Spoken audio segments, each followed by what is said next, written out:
ঝরঝরে পারফেক্ট জর্দা সেমাই রান্না করতে চান? তাহলে আজকের ভিডিওটা অবশ্যই দেখে নেবেন। আসসালামু আলাইকুম এভরিওয়ান, রান্নার ক্যানভাসে নতুন আরও একটা রেসিপিতে সবাইকে ওয়েলকাম করছি। ঈদ স্পেশাল জর্দা সেমাই রেসিপি আজকে শেয়ার করেছি খুব সহজভাবে। আশা করছি আজকের রেসিপি দেখার পর কারো আর জর্দা সেমাই নরম হয়ে যাবে না। চলুন তাহলে কথা না বাড়িয়ে মূল রেসিপিতে ফিরে যাই। প্রথমে এখানে আমি প্যানে দিয়ে দিয়েছি 3 টেবিল চামচ পরিমাণ ঘি। এই পর্যায়ে এখানে দিয়ে দিয়েছি কুচিয়ে রাখা কাজু বাদাম, পেস্তা বাদাম, কাঠবাদাম আর দিয়ে দিয়েছি কিশমিশ। আপনারা আপনাদের পছন্দ অনুযায়ী এখানে বাদামগুলো দিয়ে নিতে পারেন। কিছুক্ষণ বাদামগুলোকে ভেজে নিয়েছি। অবশ্যই চুলার আঁচটা মিডিয়াম টু লো রেখে বাদামগুলোকে ভেজে নিতে হবে। সেই একই প্যানে ঘিয়ের মধ্যে আমি সেমাইগুলোকে উল্টে পাল্টে ভেজে নিচ্ছি। এইখানেও কিন্তু চুলার আঁচটা একদম লোতে রেখে সেমাইগুলোকে ধৈর্য সহকারে ভেজে নিতে হবে।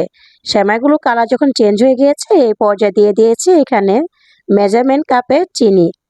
আমি এখানে যে কাপে চিনি দিয়েছি এটা কিন্তু 4 কাপ, আর এই 4 কাপটা কিন্তু সবার বাসায় থাকে। অনেকের বাসায় কিন্তু মেজারমেন্ট করার জন্য যে কাপগুলো আমরা ইউজ করি ওগুলো কিন্তু থাকে না, এজন্য আমি সহজভাবে বুঝিয়েছি। এখানে দিয়ে দিয়েছি কিছুটা গরম মশলা যেগুলো রেগুলার আমরা বাসায় খাই, আর দিয়ে দিয়েছি 1/4 চা চামচের মতো লবণ, মানে 1 চিমটি লবণ।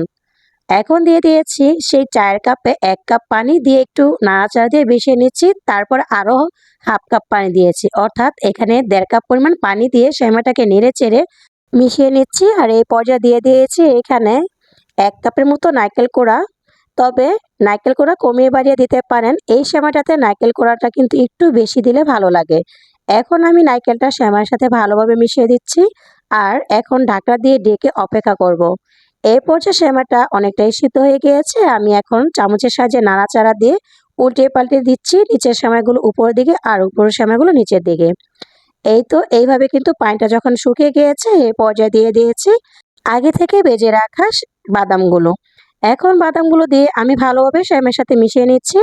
এই পর্যায়ে কিন্তু সেমাইয়ের পানিটা অনেকটাই শুকিয়ে গিয়েছে আর সেমাইটা একদম ঝরঝরা হয়ে গিয়েছে। এখন আমি আপনাদেরকে সার্ভিং ডিশে সার্ভ করে দেখাচ্ছি। এই তো দেখেন সেমাইটা কতটা পারফেক্ট আর কতটা ঝরঝর হয়েছে। চাইলে কিন্তু এই সেমাইয়ের রেসিপিটা এই বাড়িতে ফলো করে দেখতে পারেন। যারা সেমাইয়ের পানির পরিমাণটা বোঝেন না তাদের জন্য সহজ করে বুঝিয়েছি। আশা করছি আজকের রেসিপি ভালো লেগেছে। আজকের রেসিপি ভালো লাগলে ভিডিওতে লাইক দিয়ে চ্যানেলটি সাবস্ক্রাইব করে অনুরোধ জানাচ্ছি। তো আজকের সেমাইয়ের রেসিপিটা কে কোথা থেকে দেখছেন আশা করছি ভিডিওর কমেন্ট বক্সে জানিয়ে যাবেন। আজকের এই সেমাইয়ের রেসিপিটা ফলো করলে কখনো কিন্তু সেমাই রান্না করতে আর কখনো ভুল হবে না, পানির পরিমাণ কম বা বেশি হবে না। আশা করছি সহজভাবে বুঝিয়েছি আপনাদেরকে। তো আজকের মতো এখানে বিদায় নিচ্ছি। সবাই ভালো থাকবেন, সুস্থ থাকবেন। আল্লাহ হাফেজ, আসসালামু